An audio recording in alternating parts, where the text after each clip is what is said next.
After 70, have you come to the realization that no one really wants your old items anymore? Many seniors have this issue in the back of their minds, but they frequently ignore it since the truth can be upsetting. The truth is that most people around you lose interest in the mountains of belongings you've accumulated over the years once you reach this milestone. Although this may sound severe, dealing with it head-on can alter your perspective on your senior years. In this video, we explore 5 hard realities about senior decluttering that are rarely spoken. Although these facts may be painful at first, they will assist you in shedding extra emotional and physical burdens. By the end, you'll know why your possessions become less significant to other people and how to embrace clarity and freedom by clinging to what really counts. Keep reading, because what you learn here has the power to fundamentally change the way you view your relationship with your possessions. There is more to these lessons than simply clearing clutter. They are about taking back your mental tranquility and making room for the life you wish to lead at this moment. Let's get going now. First of all, much of it is not wanted by family. Knowing that your loved ones might not desire the majority of your possessions is one of the most difficult realities to confront after the age of 70. You might have saved collections, furniture, or relics for decades in the hopes that your kids or grandkids would one day value them as much as you do. However, the truth is that people's lifestyles have evolved. Younger generations tend to favor simpler environments, move around a lot, and live in smaller places. For them, something that represents pride and heritage could feel like a burden. This does not imply that your belongings are meaningless. It just indicates that the meaning is very intimate. For example, your children may see that hefty oak dining table you purchased in your 40s as something too big to fit in their home. Yet it may bring back memories of innumerable family get-togethers. Years of happy collecting may be reflected in your shelves of porcelain figures. However, they might appear to them like things that need to be dust-free all the time. Though it is your tale, not theirs, the emotional significance you place on these items is genuine. This fact has psychological implications for the way identity changes throughout time. While younger people, who are influenced by various cultural values, place a higher importance on experiences than material items, seniors frequently view their possessions as an extension of their legacy. This generational divide leads to disillusionment. If we anticipate that they will regard our belongings with the same respect, by embracing this distinction, you can let go of grudges and give only things that have universal value, such as a photo book with family memories rather than a whole cabinet full of dishes. Robert, a 78-year-old man, is a good example. He had saved all of his hardback book collection for his daughter. He was initially devastated when she acknowledged that she could not handle them and preferred digital reading. She was happy to keep them, however, when he selected one shelf of the most significant titles and put little remarks inside the covers. He offered the remainder to a nearby library since he was reassured that others would find them entertaining. His narrative demonstrates how value is maintained through intention rather than volume. You will discover a lighter path forward if you take this fact to heart. You can concentrate on picking out a select few artifacts that convey your story rather than assuming that everything must be brought with you. With this method, your family can treasure your memories without feeling burdened by all of your belongings. In exchange, you feel at ease knowing that you are leaving them with purpose rather than a burden. Second, the majority of items lose their market worth. The majority of your belongings are worth much less than you realize, which is another harsh reality of decluttering after 70. Many elderly people preserve furniture, collections, or home items over time because they think they may be worth a lot of money. However, the cruel truth is that the market just does not value things as highly as you do when it comes time to sell or pass them forward. Consider furnishings. Once, the bulky, solid wood bedroom set you bought in your 50s stood for distinction and quality. Younger shoppers today prefer sleek, lightweight designs that match minimalist houses or tiny apartments. Similar items abound in antique stores, and there is little demand. What you consider to be a timeless investment is frequently viewed as outdated and unfeasible by others. This also applies to crystal, cutlery, and fine china. Nowadays, when convenience and casual meals are the norm, these once cherished emblems of luxury seldom ever fit in. This truth's psychological basis is linked to changing cultural priorities. Seniors frequently place a high value on history and longevity. Younger individuals prioritize experience and flexibility, but they are less inclined to spend money on things that seem weighty, expensive, or outdated. Due to this generational gap, many treasured possessions are essentially worthless. Take the example of 81-year-old Linda, who collected ornamental plates for decades. She thought they would be treasured by her kids or perhaps collectors. However, she discovered that the plates barely brought a few dollars each at estate sales when she attempted to sell them.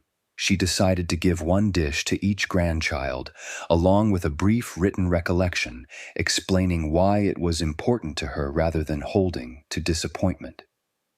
What had minimal monetary value suddenly become a sentimental memento.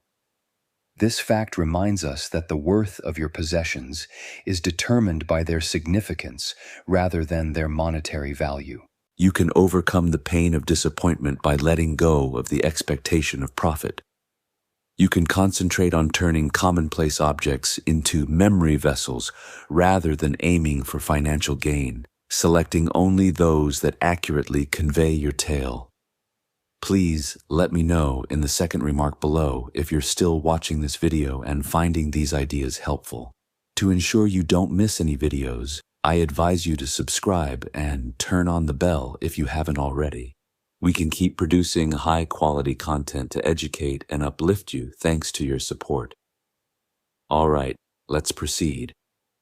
Third, clutter causes stress rather than relaxation. The idea that comfort comes from keeping things around is one of the biggest misconceptions that seniors cling to. Sitting in a room filled with decades' worth of belongings, each connected to a memory or a specific moment in time, may initially seem comforting. However, over time, something that once represented security may subtly become a burden on your body and mind. Rather than bringing tranquility, such heaps of stuff can evoke feelings of disarray and overwhelm. In terms of psychology, worry and exhaustion are closely associated with clutter. Your brain must continuously process the items that are crammed into every available space in your house. Even when you're not looking, your eyes are taking in the cluttered shelves, overflowing closets, and heaps of boxes, which makes it difficult to unwind. When this unseen pressure accumulates, it frequently results in anger, forgetfulness, or an uncontrollably restless feeling. Clutter has the opposite impact at a time in life when clarity and serenity are most needed. Additionally, aging research indicates that clutter presents real-world risks. Elderly people who have too many possessions are more likely to collapse and get into accidents. Narrow hallways and unforeseen tripping risks are created in a house that is overstuffed with extra furniture or boxes. A single fall can result in long-term health issues for a person in their 70s or 80s. Holding on to things may seem like a nostalgic choice, but over time, it may become harmful to your health. Consider Margaret, a 76-year-old woman who would not give up her basement, which was filled with antique furniture, holiday decorations, and mementos from her early years. The fact that they were there, she thought, comforted her. However, the sheer amount always left her exhausted when she went downstairs. She discovered that she hadn't handled the majority of the goods in years when her son assisted her in sorting through it. She said she slept better and felt lighter after giving and organizing the area, as though a weight had been taken off her shoulders. The emotional lives of people you care about are likewise made more difficult by clutter. The sheer amount of stuff frequently makes family members reluctant to visit or lend a hand. Something that was intended to represent a life well lived may inadvertently alienate others. In addition to providing you with calm, clearing clutter makes your home a more inviting space where relationships can flourish. The fact is that having everything you've ever owned around you doesn't necessarily translate into comfort. Creating a setting that is secure, serene, and manageable is the key to true comfort. You may provide your loved ones a space where they can spend quality time with you without being distracted, and give yourself the gift of peace by clearing out clutter. Fourth, memories are within you rather than in things. The fact that memories do not truly reside within your possessions is another reality that many seniors find difficult to accept. They reside within you. The wardrobe filled with clothing from previous decades, the box of old greeting cards, or the piles of mementos from long-ago travels could all feel like reminders of your past. However, those items are merely triggers. Your heart and intellect contain the authentic recollection, the voices, the laughing, and the emotions. Humans are psychologically predisposed to give objects significance since it is more secure than relying on our own memories. Keeping tangible mementos gives us comfort in knowing that the narrative will endure. However, as people mature, this bond may turn into a trap. We start to cling to the object itself as if the past would disappear without it, rather than relishing the memories. This causes needless anxiety and gives the impression that letting go involves eliminating a piece of ourselves, even though nothing significant is actually being removed. Consider Daniel, an 82-year-old who, with his late wife, had preserved every program from every play and concert he had seen. He resisted when his daughter pointed out that the majority of the programs were unreadable and yellowed, fearing that throwing them away would mean losing those nights spent together. However, he discovered that the memories became more vivid without the clutter when he sat down to write short stories about the things he remembered most. Like her grin when the curtain rose and their walks home in the snow, only the 3 programs that seemed most important to him were retained. The others were discontinued. Even as vivid than before, his recollections held firm. Photographs are no exception to this rule. Because they feel that every photo must be kept, seniors frequently store boxes or books filled with pictures. However, the majority of us don't frequently go through those images, and only a select few genuinely evoke the most affection when we do. You can honor your past without becoming overwhelmed by paper by selecting the best, digitizing them, or compiling them into a little remembrance book, because they are already etched in your life rather than on the back of a picture. Stories endure. The people, the love, and the events that shaped you are not lost when you let go of things. In actuality, removing extraneous material can allow the memories to breathe more freely. Decluttering can help you overcome your fear of losing yourself once you recognize that the essence of your life cannot be kept in closets or boxes. Please let me know in the 4th comment below if you're still viewing this video and finding these ideas helpful. To ensure you don't miss any videos, I advise you to subscribe and turn on the bell if you haven't already. We can keep producing high-quality content to educate and uplift you thanks to your support. All right, let's proceed. The 5th tip is to declutter as a present for your loved ones. Although it may be the hardest to accept, the ultimate truth is also the most freeing. You are giving the people you care about the most a priceless gift when you decide to declutter while you are still fit and healthy. After a parent or grandparent dies, families are all too frequently forced to shoulder the burden of going through decades' worth of possessions. What ought to be a period of remembering turns into one of weariness, remorse, and even hostility. You relieve your loved ones of that strain when you take charge of decluttering. You allow them to celebrate your life and sorrow without being constrained by innumerable boxes and choices. It's not just about being kind. It's about keeping your family harmonious and letting your legacy shine through people rather than things. This decision is psychologically indicative of maturity and insight. Many elderly people worry that discarding things will make them less memorable or relevant. The reverse is actually true.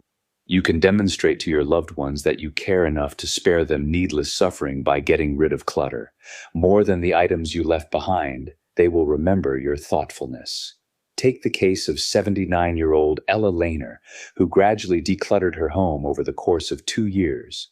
She carefully chose just a few mementos for her grandchildren, donated clothes, and gave away equipment to neighbors. Her children found the house was simple to run after her death. They cooked her favorite foods together, laughed, and shared tales instead of spending days sorting. Eleanor's choice brought solace and serenity to her family, and this became her real legacy. This fact serves as a reminder that decluttering is an act of love rather than loss. It is an expression of appreciation for those who will continue your legacy. They will have more energy to celebrate your life in the ways that really count, through memories, customs, and quality time spent together, the fewer things they have to worry about. From this perspective, decluttering is more than just releasing your life from the burden of belongings. It's about giving your family a gift they won't soon forget: clarity, ease, and love. Last thoughts, Swamin. As this film comes to an end, pause to consider the 5 painful realities we have discussed. Which one most impressed you? Did you realize that majority of your possessions are not wanted by your family? Or did it serve as a reminder that your memories are not found in the actual objects, but rather within you? Every truth offers an opportunity to view your belongings in a different light, not as extensions of your identity, but as decisions you may make to safeguard your tranquility and the welfare of the people you care about.